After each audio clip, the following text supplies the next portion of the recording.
campers, welcome back to the Casual Car Camper. I'm your host Brian. Today I have a Pinnacle tents, greenhouse tent. So we're going to set this up, we're going to check it out, it was a gift, and we're going to see what the best use for this is. Is this a sleeping greenhouse tent? Is this set up a bench underneath tent? I don't know, I haven't seen it set up yet. We're going to find out right now. So hopefully one person can build this by themselves.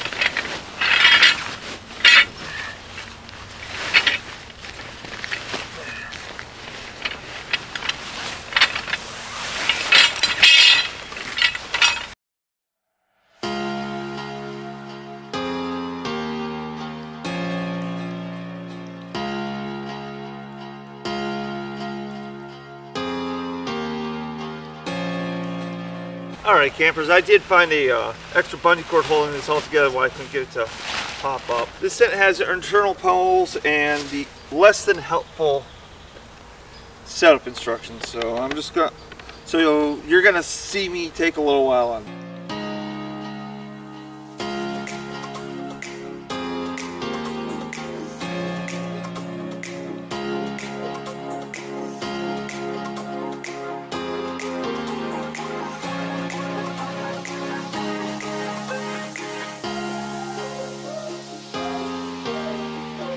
Okay campers, what you're seeing here is I'm walking around the tent after getting the first set of posts in the locked position, going to the next elbow down and locking those elbows in position and having a little trouble. They do recommend 2 people doing this, but I didn't have a second person. And you won't always either, but hopefully you camp in groups.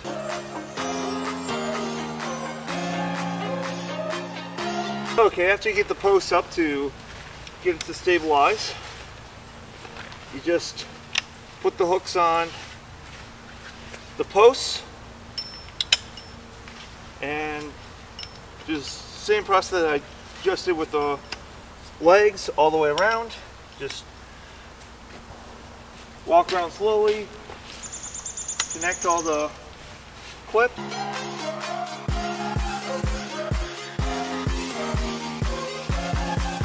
Okay campers, so it's set up. It's a smallish tent. So the next step after we have it up, you'd think you'd be done, but nope, you're just getting started. Okay, so the next step is to adjust the guy lines, but since that's a lot of work and I'm just checking this out, I'm going to skip that step, which is this bag, and then you would throw the rain fly over.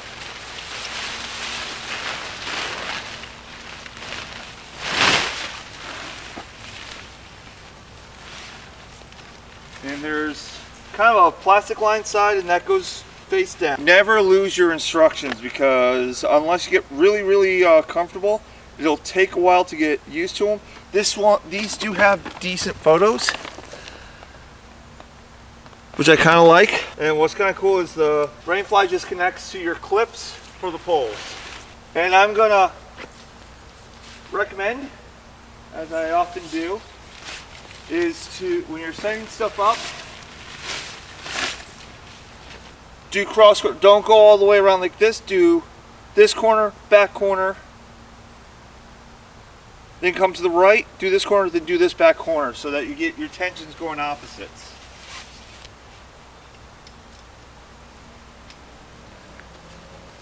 And sometimes you realize you have too much tension or you just didn't line things up right, so don't feel afraid to adjust things as you go.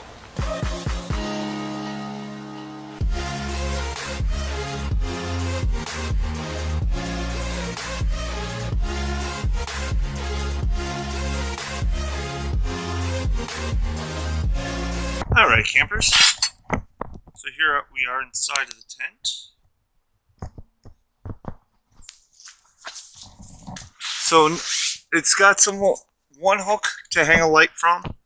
It's a little narrow for like an eating pavilion tent, and it doesn't have a floor. So I don't know how well it would work to sleep in. I mean, I guess you could just throw your tents on the ground. And all 4 sides go up. All the doors go up and then are held in place by toggles, just like this.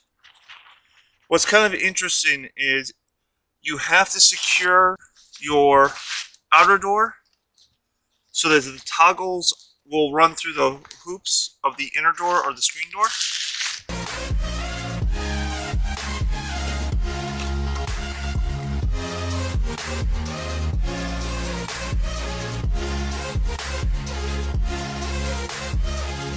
Alright campers, so we've got it mostly set up after looking through the instructions. These poles here, so you can set up the front entryway to the tent. I would consider these poles a little shorter than I would like, but we're going to see how this looks.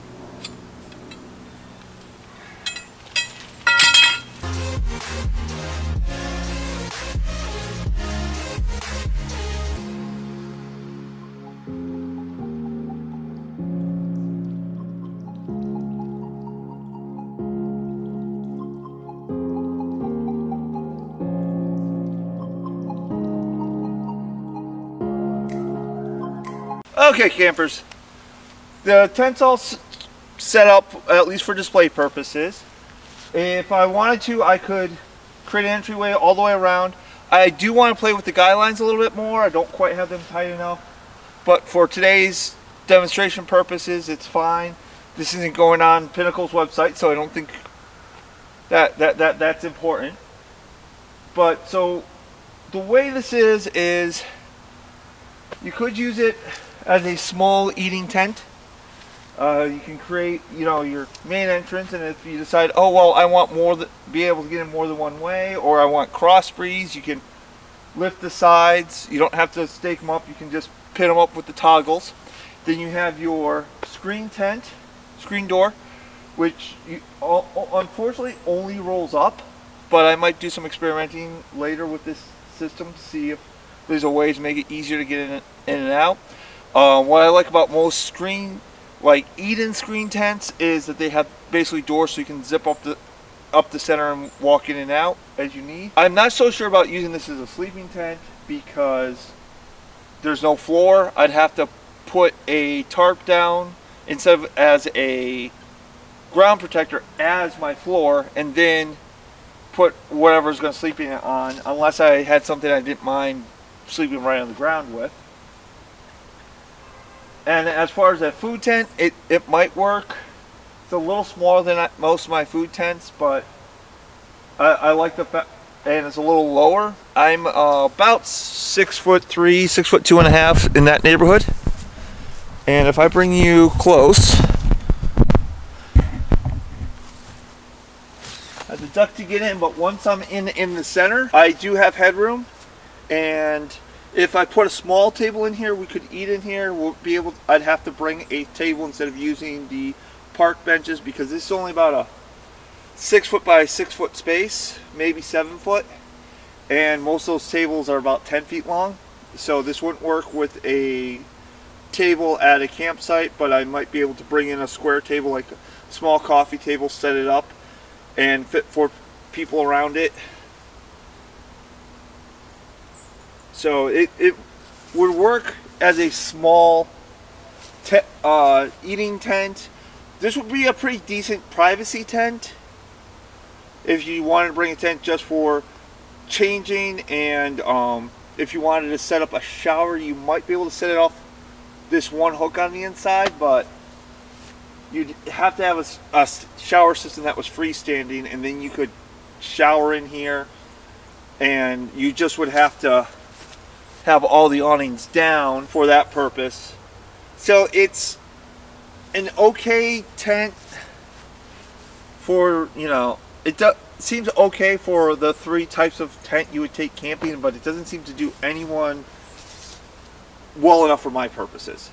I would rather bring 3 separate tents, bring a small tent for privacy, or just changing my tent, and most of the places I go to have showers, and then you have Without a floor, I'm not comfortable using this as a sleeping tent, and even as a changing tent, I'd have to put something here to put my clothes on so they don't get grass stains on them.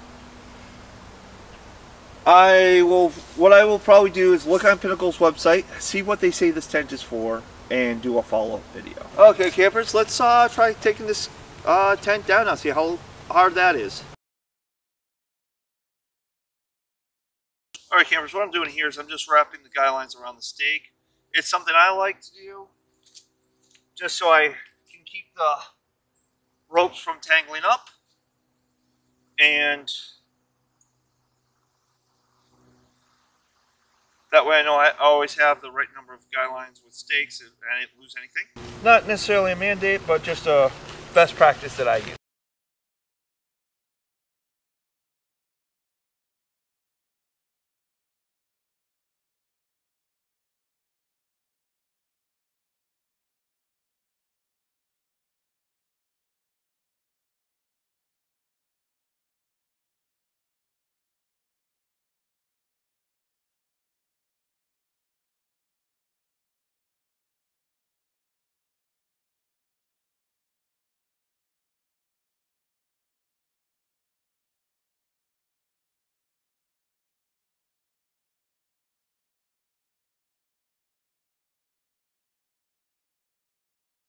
Alright, here comes the easiest part, I hope. So when you're putting the posts back in, be careful, make sure you place all of the pokey bits facing out and the rubber bits facing in, so that you don't, or you reduce your risk of damaging the bag.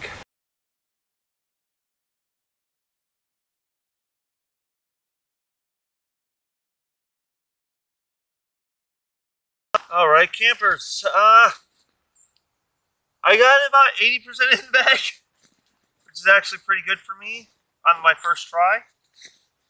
My suggestion, if you do get any tent, honestly, is try to find somewhere you can set it up. If you have a backyard, play within your backyard, get used to packing, setting it up, breaking it down. If you don't have a backyard and you have like a local park that will let you set up a tent, practice it, you know, that's probably where I'll take this, is to get it all the way closed and just to practice it and decide what I want to do with it. And actually, so I was able to first try get it all the way zipped up. I might want to pull it out, and it's a little tight in some spots and loose in others, so I might make those adjustments.